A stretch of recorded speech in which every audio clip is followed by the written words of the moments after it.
1963, a century after the Emancipation Proclamation, America was still a nation divided.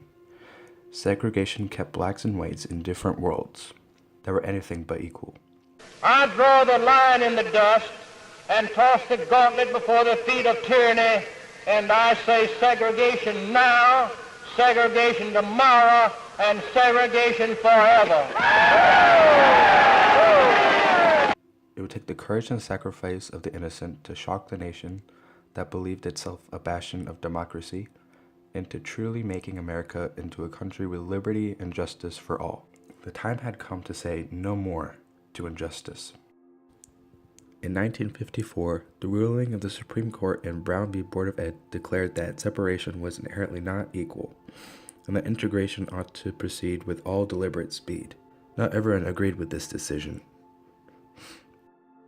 In Birmingham, Alabama, desegregation was dangerous business, no matter what the Supreme Court said.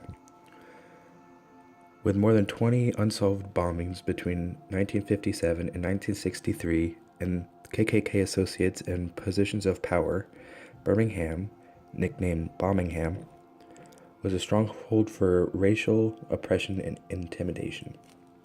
After his setback in Albany, Georgia, Martin Luther King arrived in Birmingham in April 3, 1963, for a make-or-break battle for the dying civil rights movement.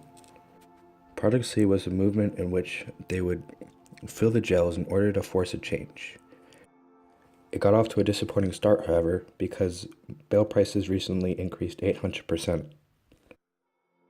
Because of this, Project C was very difficult to do on a large scale, being that in what was supposed to be a 6-day effort would take 6 months.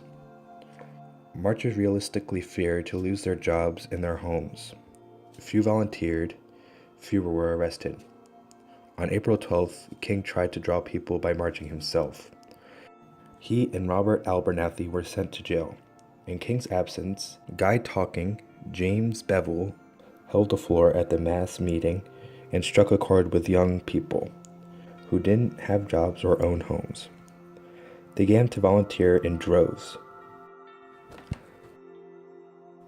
When King was released on April 20th, he was conflicted over the use of children marchers. Reverend Fred Shuttlesworth, however, summed up the situation when he said, "We got to use what we got." Black parents try to shield their kids from the harsh reality of segregation, but it wasn't always possible. On September 15th, 1963, just as the Sunday school classes were ending, dynamite ripped through the 16th Street Baptist Church. Denise McNair, Carol Robertson, Cynthia Wesley, and Addie Mae Collins. Those are the names of the 4 young girls who were killed 50 years ago this week, September 15th, 1963, when the Ku Klux Klan bombed the 16th Street Baptist Church in Birmingham, Alabama. 5 girls were buried in the basement's restroom, under 30-inch thick pieces of wall.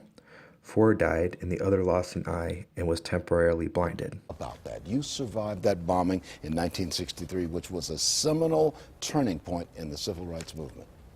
Yes, on that Sunday morning, they placed a bomb in the 16th Street, under the stairs of the 16th Street Baptist Church, and it killed my sister Addie Mae Collins, a friend Denise McNair, and also Cynthia Wesley and Carol Robertson. And it certainly changed your life. It certainly changed your life. Yes, I was in the lounge with them that morning when the bomb went off. I remember my sister Addie, she was tying Denise's sash on her dress, and before she finished tying it, the bomb went off, and it blinded me in my right eye. And also it affected my left eye, but I can see today. I have been having struggles with my left eye for years. There's been a congressional... The nation was appalled. The need for change was painfully clear. There could be no more Birminghams.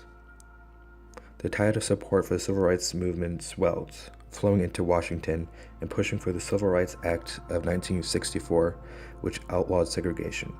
Next year, the Voting Rights Act resecured rights that were part of law but not part of life for a century.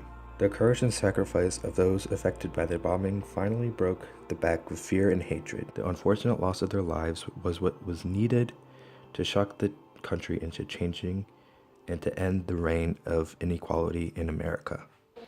My fellow Americans, I am about to sign into law the Civil Rights Act of 1964. Its purpose is national, not regional.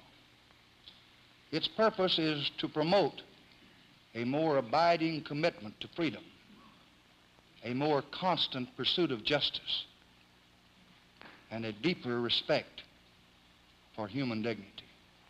Let us close the springs of racial poison. Let us pray for wise and understanding hearts. Let us lay aside irrelevant differences and make our nation whole.